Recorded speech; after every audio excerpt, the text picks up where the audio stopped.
ఈరోజు మనం అల్లం చట్నీ చేసుకుందామండి. దానికి కావాల్సినవి నేనైతే అరకిలో అల్లం తీసుకున్నా, కడిగి ముక్కలు కోసి ఆరబెట్టేశాను. అరకిలో చింతపండు ఉడకబెట్టి పక్కన పెట్టాం, గుజ్జులాగా తీసేసుకొని పక్కన పెట్టేసాం. పావు కిలో వెల్లుల్లిపాయలు పొట్టు తీసి పక్కన పెట్టేసాం. వాటిని కూడా సాల్టు గిద్దె గ్లాస్, అది 4 గ్లాసులు సాల్టు. అరకిలో అల్లానికి 4 గ్లాసులు సాల్ట్ అయితే సరిపోతుంది. నేనైతే 4 గ్లాసులు తీసుకున్నా, అది గిద్దె గ్లాసు. ఆ గ్లాస్ తోటి 4 గ్లాసులు సాల్టు. బెల్లం అరకిలో. అరకిలో కరెక్ట్ సరిపోతుందండి అరకిలో అల్లానికి. ఇప్పుడైతే దాన్ని మిక్సీ పట్టుకోవాలి. ఇదిగోండి, ఈరోజు నిమ్మకాయ చట్నీ కూడా పెడదామని కడిగి పక్కన పెట్టేసాం. వాటిని కూడా ఇప్పుడు ఈ అరకిలో అల్లానికి 6 గ్లాసులు కారం. మనం ఇంటి దగ్గర నుంచి ఆడిచ్చి తీసుకొచ్చాం కారం అండి అది. నేను ఈసారి పచ్చళ్ళు ఏం తీసుకురాలేదు, అప్పుడు యుద్ధం అది జరుగుతుంది కదా, ఏం తీసుకెళ్ళనట్లేదు ఇది అన్నారు. అందుకని చెప్పేసి కారం, చింతపండు అన్నీ ఎక్కడి నుంచో పట్టుకొచ్చా, పిండ్లు అవి, పసుపు 1 స్పూను. ఇప్పుడైతే ముందు అల్లం మొత్తం మిక్సీ వేసుకున్నాను. గ్రైండర్లో మెదగదు సరిగ్గా, అవి చిన్న గ్రైండర్లు కదా, మెదగవు. అందుకని చెప్పేసి మొత్తం మిక్సీకి వేసుకుందాం. ముందు లైట్గా మిక్సీలో పెట్టేసి తర్వాత గ్రైండర్లోకి వేసేద్దాం. ఇదిగోండి, ముందైతే నేను మిక్సీలోకి వేసేసాను. అంతా మెదిగినాక చింతపండు అయితే బాగా చల్లారిపోవాలండి. ఇప్పుడు దాన్ని మిక్సీలోకి వేసేస్తాను. ఇదిగోండి, ఇలా పట్టేసుకుంటే కోరుగా సరిపోతుంది. మరి మెత్తగా అవ్వాల్సిన అవసరం లేదు. అట్లా మెరిగేసుకున్నాక గ్రైండర్లోకి వేసేసుకోవచ్చు మొత్తం.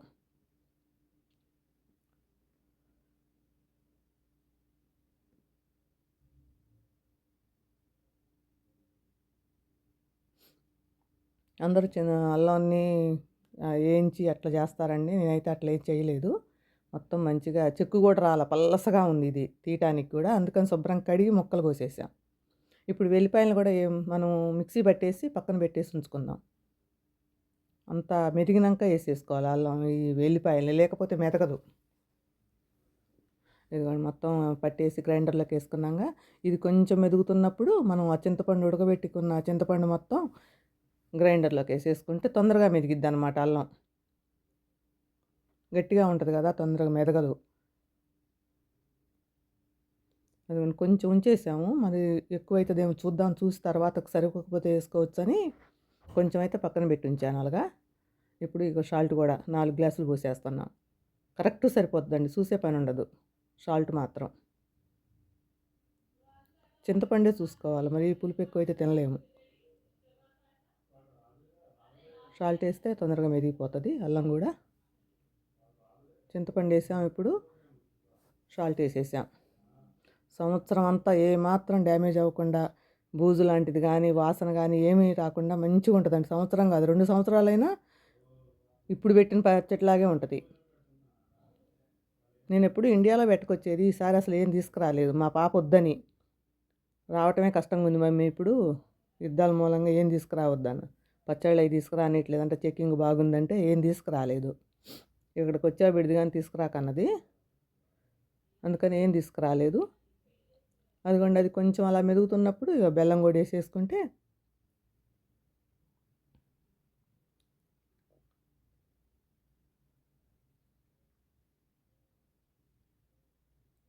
గ్రైండరు తొందరగా మెదగదు మన గ్రైండర్ లాగా. అదే గ్లాస్ తోటి 6 గ్లాసులు పోసేస్తానండి కారం, సరిపోతుంది.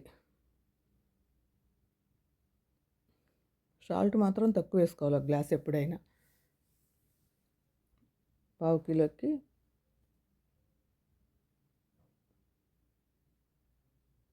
2 గ్లాసులు అది పోస్తే 3 గ్లాసులు కారం పోసుకోవాలి.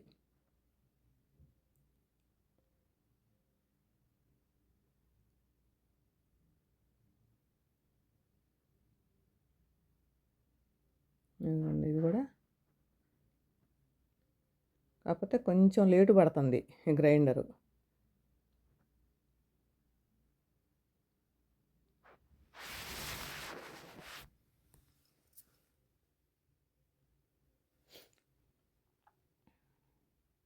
బెల్లం కూడా కొంచెం స్వీటు తక్కువ ఉంటుందండి.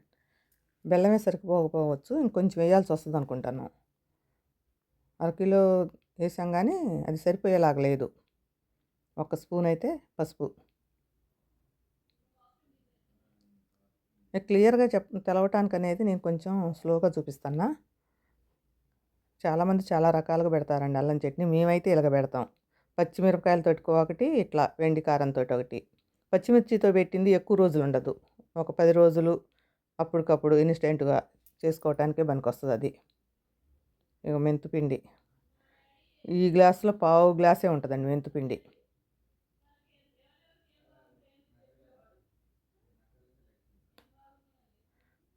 మనకి చట్నీ అయిపోతుంది అన్నప్పుడు మెంతిపిండి వేసేసుకో.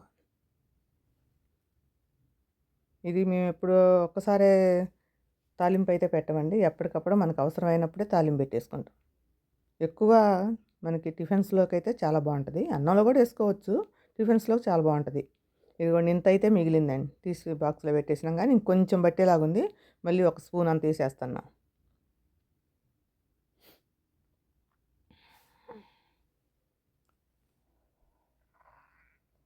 కొంచెమే మిగిలింది. అల్లం కూడా పెద్ద ఘాటు లేదండి. అల్లం ఘాటు లేదు, వెల్లిపాయలు కూడా ఘాటు లేవు అసలు.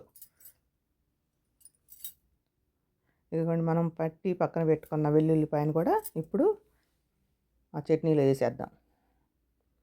ముందే వేస్తే జారిపోతాయి, మెదగవు అసలు వెల్లిపాయలు.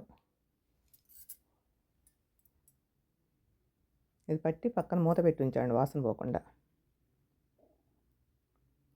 ఇప్పుడు వేస్తే మనకు చట్నీలో మొత్తం కలుస్తుంది మంచిగా.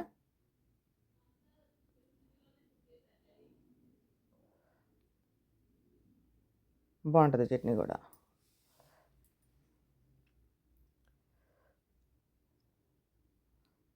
చూడండి వేసిన ఎక్కడన్నా ఒక్కటి మెదకపోతే అది పైకి పైకే వస్తుంది కానీ అడుగుకి వెళ్ళిపోవట్లా.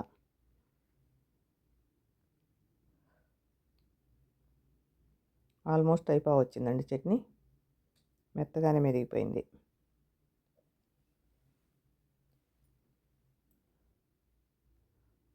కారం 6 గిద్దలకి ఎక్కువే పోసాను. 6 గిద్దలు పోసి మిగతాది పక్కన పెట్టేసా. నిమ్మకాయ చట్నీలోకి కావాలిగా మళ్ళా. నిమ్మకాయ ఒకటి, గోంగూర ఒకటి కూడా పెట్టాలండి. ఇంకా గోంగూర తీసుకురాలేదు, తీసుకొస్తే అది ఇది కోసేస్తాం.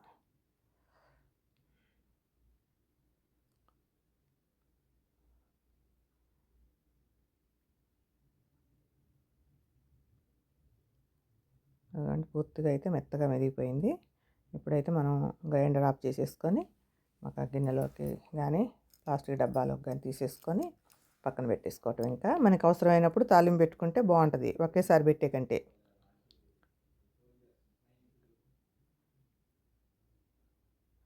ఇదిగోండి మొత్తం తోడేసాను. ఈరోజు వీడియో అయితే ఇంతేనండి. అల్లం చట్నీ, సంవత్సరం అంతా ఉండే అల్లం chutney. Thank you for watching.